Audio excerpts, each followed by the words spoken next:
Bonsoir, bienvenue dans votre édition locale de France 3 Périgord. Ça y est, 2015 tire sa révérence, mais qu'avez-vous retenu de cette année passée? Caroline Huette et Pascal Tinon vous ont tendu le micro. L'année 2015, c'est cette solidarité pour dire non à l'horreur des attentats, quoi. Les élections régionales, mais vous savez, c'est que de la politique. J'ai entendu, oui, qu'il y avait eu éventuellement une menace d'attentat sur la vallée de la Dordogne. Je l'ai entendu sur votre radio. Ce qui m'a beaucoup frappé, c'est d'avoir entendu parler de Bira, où il y a eu le premier foyer de grippe aviaire.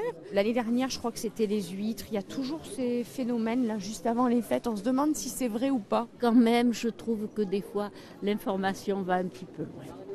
De quoi je me souviendrai? De la sécheresse. La chaleur, la manque de pluie. Le cap en Fédéral 3, ça vous fait quoi? Je veux pas être grossier, mais c'est embêtant, c'est très embêtant. Et je vais parler du festival du mime, parce que ça concerne évidemment les Périgourdins. Alors, étonné en 2015, le retour du loup. Oh, mais je me souviens de plein de choses. Quand on me les rappelle, je dis d'accord, mais arrêtez-vous. Une belle histoire pour le luxe à la Périgordine. Le caviar de Neuvic s'est lancé avec brio à la conquête du monde. Clémence Rouher et Nicolas Pressigou. Ouais, c'est chouette. Signature 50 grammes. Signature et le 50 beurre. grammes. Bon, mais parfait. Belle découverte ce matin dans le catalogue de Noël de ces grands magasins espagnols. Sous les yeux du PDG et de son responsable à l'international, le caviar de Neuvic sera présent dans 60 de leurs boutiques. Un très gros marché obtenu au terme de 6 mois de négociations et de séduction. C'est un marché qui est très bataillé, donc avec du caviar chinois, du caviar iranien, des idées, des préconçus, on va dire, qui sont ancrées depuis plus de 100 ans dans la tête des gens, comme quoi le beluga c'est meilleur, le ciat c'est meilleur. Au final, tous les gens à qui on peut montrer comment on travaille, souvent repartent convaincus et sont presque des ambassadeurs pour nous. Car dans cette entreprise à l'ambiance familiale, on joue la transparence. Et les visites du domaine sont un argument de vente supplémentaire. Aujourd'hui, ce restaurateur français expatrié à Londres, venu avec un voisin périgourdin, s'essaye à la capture des esturgeons. Oh là là, allez, celui-là tu peux y arriver. Imaginez dans ce bassin des acheteurs chinois ou allemands. Depuis moins d'1 an, le caviar périgourdin part à la conquête du monde. Et bien souvent, les acheteurs sont venus ici à Neuvic. Très peu ont l'occasion de visiter une pisciculture et d'approcher les poissons comme ça. Donc c'est super ludique et c'est concret pour eux, quoi. Et à chaque fois, vous les mettez dans l'eau ? Ça dépend, il y en a qui jouent le jeu, puis il y en a qui jouent pas le jeu, mais à chaque fois j'essaye d'aller dans l'eau. Et bien souvent, ils passent également par le laboratoire, en ce début d'hiver en pleine effervescence. Jusqu'à 200 commandes sont conditionnées et expédiées depuis Neuvic, loin des débuts de la marque lancée il y a 5 ans par Laurent de Verlange, aujourd'hui entouré d'une vingtaine de collaborateurs.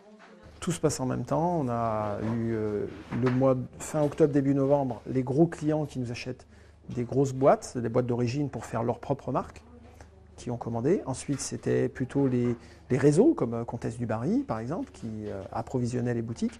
Et maintenant, c'est les particuliers qui préparent les fêtes. Parmi les nouveaux venus, Thomas sur le feu. Il est responsable des stands caviar de Neuvic dans les salons professionnels, mais aussi dans les grands magasins parisiens ou sur les marchés de Noël. Les salons professionnels, vraiment, on ne va pas être sur de la vente, on va être plutôt sur de la présentation de notre gamme, comment on va pouvoir valoriser la marque. Et sur les salons publics, on va plutôt être sur l'explication de nos produits, de la pédagogie au niveau du caviar français. Il faut faire découvrir le caviar à beaucoup de gens qui n'en ont jamais goûté. Et on multiplie les opportunités de croiser ces gens-là. Alors les boutiques fleurissent, à Paris d'abord, mais aussi ici à Neuvic. L'occasion pour les visiteurs du domaine de venir acheter les œufs précieux. Merci. Car glisser ces petites boîtes dans les paniers des particuliers, c'est le nouvel objectif de la marque. Ça allait juste ce qu'il faut. C'est la première fois que je déguste ce genre de produit. Très bon, je conseille. Je suis de Wallis et Futuna, donc s'il y a commande pour Wallis et Futuna, je vais bien passer commande. Et pourquoi pas une boutique? Les points de vente à l'étranger se multiplient aussi. À Londres en premier, mais sinon on ouvre des points de vente qui sont gérés par d'autres personnes. On a ouvert un point de vente mercredi à Bogota. Et la Colombie n'est qu'un début. Laurent de Verlange voit loin pour son entreprise périgourdine en plein essor. Son leitmotiv, le luxe ne connaît pas la crise. En 2015, il y en a eu des crises de fou rire à France 3 Périgord. Voici nos plus beaux moments compilés par notre monteuse Alexandra Cassard. Je pense au bêtisier, tu vois. Ouais, tant qu'ils ont l'air bêtes, finalement, ça marche. Bonsoir à tous. Au sommaire de votre édition locale de France Les élèves de 4e du collège Henri Cotte, Nous vous en parlions la semaine prochaine, le crâne de Cro-Magnon. Périgueux n'y a pas échappé.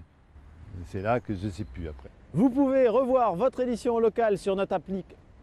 Vous pouvez revoir votre édition locale sur notre application. Vous pouvez revoir votre édition locale sur notre application. Alors, Martine. C'est Monique. Monique, excusez-moi. Elle m'a contrarié là, avec ces histoires. Très belle soirée sur France 3. Voici leur témoignage sur ces mois. Oh merde. Ah ouais, là j'ai gueulé comme un porc. Ouais. Ainsi s'achève cette édition. Merci de nous avoir suivis. T'es belle. Abjas sur Bandia a organisé ce week-end ses traditionnels championnats de... En sport. Bon ce... C'est pas lui qui a payé notre retraite. Hein. Du bon Dieu qui me punisse. Dites trop de méchanceté. C'est bon? Quelle est la femme de ta vie, Vivi? Le 19-20 continue. Oh putain. Ah, regarde du vent. Ah, il y a du vent dans les voiles. Excellente soirée sur France 3. Ça passe à la télé là? C'est la fin de votre journal. France 3 Périgord vous souhaite une belle année 2016. Excellente soirée et à lundi.